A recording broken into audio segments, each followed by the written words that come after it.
دنیا کے مختلف ممالک میں جانا ہوتا ہے. تو ایک دفعہ میں اٹلی گیا تو وہاں ایک شہر میں مجھے کچھ دوست لے گئے. تو وہ چھوٹا سا گھر تھا, تو 20 سے 30 لوگ وہاں رہ رہے تھے.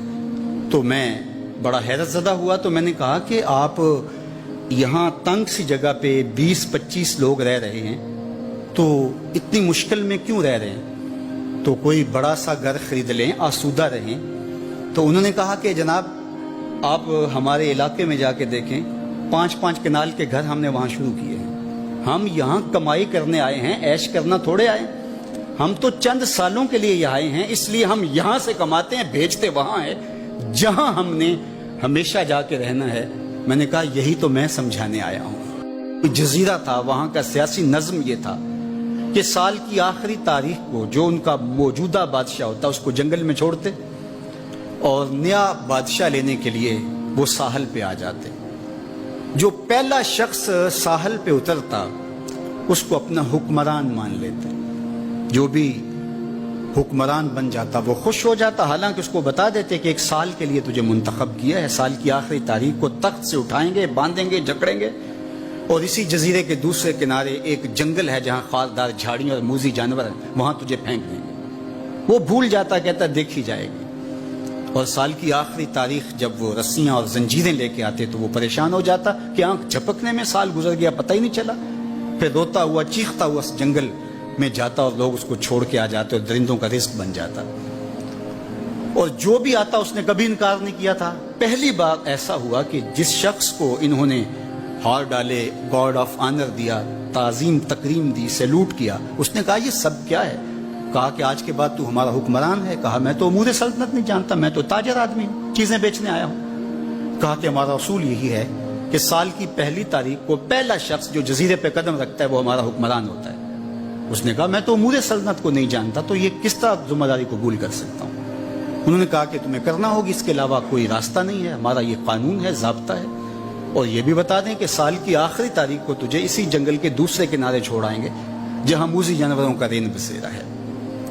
تو اس نے کہا اگر انجام اتنا دردناک اور خطرناک ہے پھر تو میں بالکل جانے کے لیے تیار نہیں ہوں. تو انہوں نے کہا تو چاہے نہ چاہے باندھ کے بھی تخت پہ بٹھانا پڑا تمہیں بٹھائیں گے. اس نے کہا اچھا مجھے یہ بتاؤ کہ سال بعد میری بات مانو گے یا نہیں؟ اس نے کہا کہ ہاں, قانون میں تو ترمیم نہیں کر پائے گا, لیکن یہ ہوگا کہ تیرے انتظامی حکم ہم ماننے پہ مجبور ہوں. اس نے کہا ٹھیک ہے, میں تمہارا حکمران بننے کے لیے تیار ہوں. رومی بولتے ہیں کہ جب بھی کوئی شخص تخت نشین ہوتا تو وہ بھول جاتا کہ میرے 7 سال کی آخری تاریخ میں کیا ہونے والا ہے. وہ عیش و عشرت کرتا اور یوں وقت گزارتا, سال کی آخری تاریخ آنکھ جھپکنے میں آ جاتی. لیکن یہ پہلا شخص تھا تخت نشین ہوتے, اس نے پہلا حکم نامہ جاری یہ کیا کہ کمانڈوز بلائے جائیں. بلائے گئے, کہا اس جنگل میں چلے جاؤ جہاں تم بادشاہوں کو پھینک کے آتے ہو اور وہاں کے موذی جانور کاٹ ڈالو.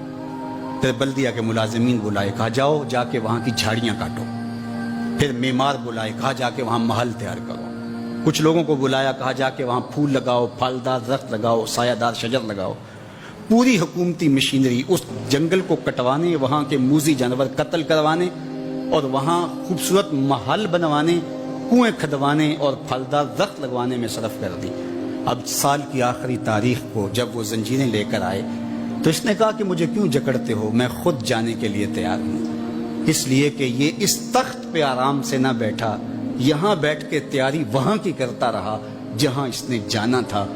کافر اور فاسق دنیا کے تخت پہ عیش کرتا ہے, بھول جاتا ہے کہ میں نے کہاں جانا ہے.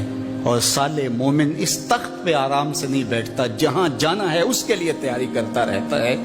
اور جب جنازہ اٹھتا ہے تو وہ کہتا ہے اجلوا بی ولا تؤخروا بی, دیر نہ کرو مجھے جلدی لے جاؤ, میرا تو وہاں انتظار ہو رہا ہے.